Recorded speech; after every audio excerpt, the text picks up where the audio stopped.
Pemirsa, sebanyak 2.041 warga negara asing WNA selama semester 1 tahun 2024 melakukan tindak administrasi keimigrasian (TAK).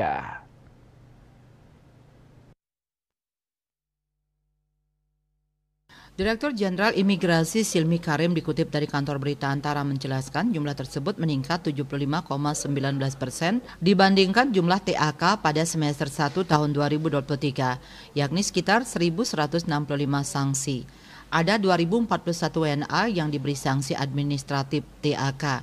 Dari jumlah tersebut, diantaranya 1.503 TAK atau sekitar 73,64% merupakan sanksi deportasi.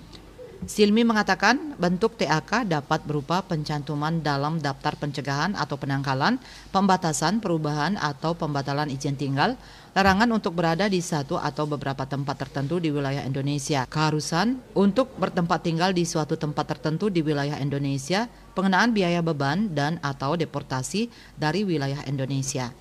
Menurut dia, deportasi menjadi sanksi keimigrasian yang paling banyak diberikan kepada orang asing, yakni sebanyak 1.503 WNA dideportasi atau menempati porsi 73,64% dari keseluruhan jumlah TAK dalam 6 bulan pertama pada tahun ini.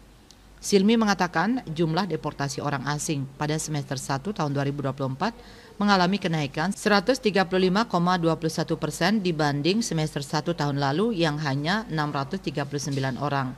Dia menyebut kantor imigrasi Bogor, Soekarno-Hatta, dan Batam menjadi 3 kantor imigrasi yang mencatatkan pemberian TAK tertinggi sepanjang semester 1 tahun 2024. Kantor imigrasi Bogor mencatat sebanyak 136 TAK, kantor imigrasi Soekarno-Hatta 124 TAK, dan Batam 118 TAK. Menurut dia, banyaknya orang asing yang diberi sanksi merupakan keberhasilan Direktorat Jenderal Ditjen Imigrasi melaksanakan beberapa operasi. Pada bulan Mei lalu, kata dia, Ditjen Imigrasi melakukan operasi pengawasan Jagratara yang menjaring 914 orang asing. Kemudian operasi Bali Becek pada bulan Juni berhasil membekuk 103 orang asing yang diduga sebagai jaringan pelaku kejahatan cyber. Bali Post melaporkan.